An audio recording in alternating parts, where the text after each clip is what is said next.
listening to way too much Elton John recently. I don't know. You ever just get like songs stuck in your head and then you have to listen to every song by that artist, and then you find other songs that you didn't even know were by that artist, and then you have to listen to all those songs on repeat as well. It started with Benny and the Jets, and now we're like really deep into this greatest hits. There's like 51 songs on this one album, and I recognize all of them, but I had no idea they were by Elton John. It's a wild week.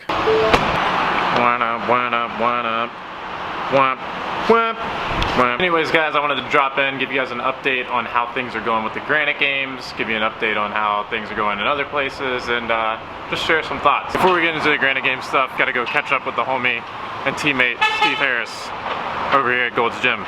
We only work like 200 feet away from each other.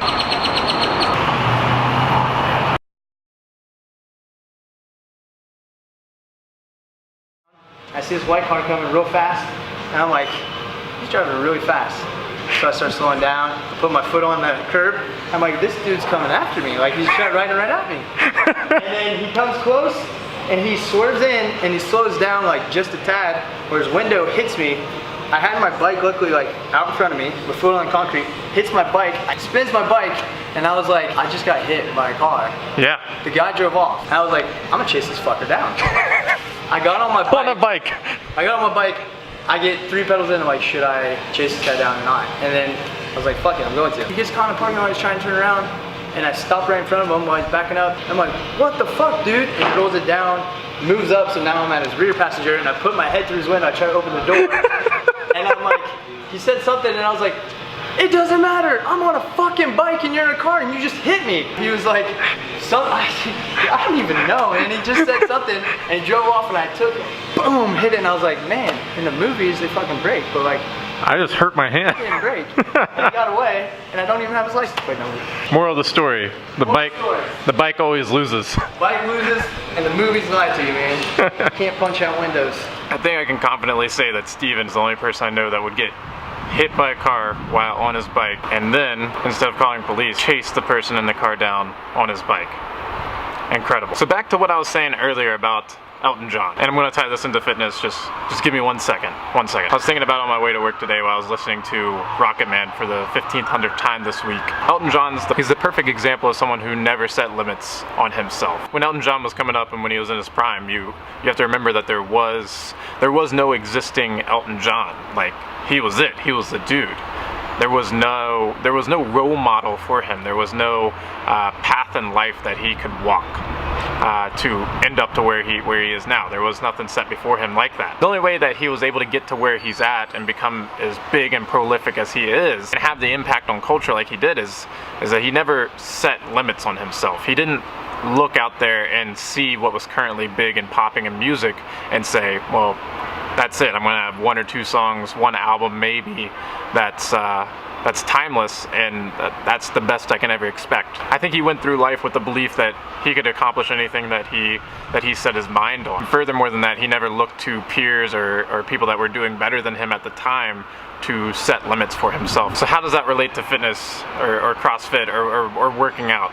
I'm sure you're asking. And the way I see the correlation between the two, fitness and not setting limits for yourself, is that in fitness and in CrossFit, strength sports, any type of athletic pursuit, we're very prone to seeing what has currently been achieved, what has happened in the past. What type of numbers should you expect to lift for someone your body size? What type of times should you expect to get on a workout based on your peers and who you train with? I think we see how our peers do and how people have progressed in strength training programs in the past, and then we set our limit for ourselves based on how those individuals did. So say you're doing a benchmark workout like Amanda, for instance, and the best time in your gym that you've ever witnessed or you've ever seen put up on the whiteboard was 5:30. So now you go into Amanda with the understanding that 5:30 is a really fast time for your gym because it's the fastest one ever posted, and you set a limit of yourself. You think, man, if I can get around 5:45, 5:30, if I'm somewhere close to that, then I'm pretty much doing the best I could possibly expect to do on this workout. When in reality, someone down the road at another gym knocked out that workout in 3:23. So the possibility of doing that workout in 3:23 is definitely possible, but because you go to a different gym and the best time you've ever seen is 5:30, you set this limit limitation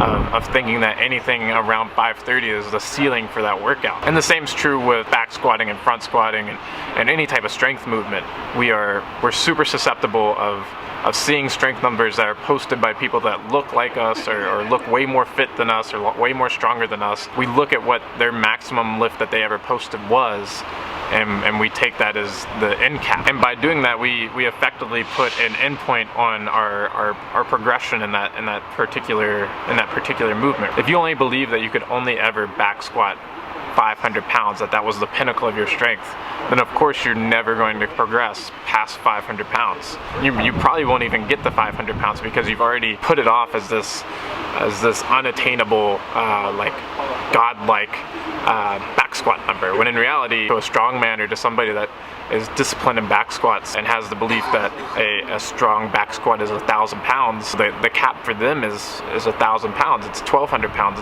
It's infinitely higher than 500 pounds. Their expectation for what's possible is just higher than what your expectation is. I definitely think this idea of setting limits on yourself is something that you do super unconsciously, but if you bring just a little bit of attention to it, think about what your perceived possibilities are for certain workouts. You know, heck, it's not even just in fitness. It's in your career, it's in your hobbies, it's in your day-to-day life. If you set limits on yourself, just try to bring attention to the areas of your life where you may be unconsciously setting limits for what's possible. Just continue questioning the areas of your life where you feel like you might be in a rut, or you feel like you're not progressing, and ask yourself, how can I be doing this differently? How can I be thinking about this differently to see progress? I promise, just by bringing awareness to those areas and being cognizant of potentially setting limits within your head, you can basically beat those limits and set them higher, and in turn see progress that you never thought possible. Anyways guys, back to the Granite Games. We're currently sitting in the middle of the second week of the 2-week online qualifier. Last week I did the first 3 workouts. I'm super happy with how those went. The first one was a clean ladder with toe to bar and burpees. It was very reminiscent of 19.2. The other 2 workouts we had for week 1 of the Granite Games Open was a mix of ring muscle ups and power snatches, followed by a 2-minute rest straight into the third workout, which was a 10-minute AMRAP of rowing, box jump overs, and shoulder to overhead. I'm going to be hitting week 2's workout, so I'm going to record those workouts, guys, and try to get some commentary over them and have them posted for you to check out on Monday. So that's it for this week. Thank you guys for watching. Thank you for subscribing, and I'll catch you guys next week. Later.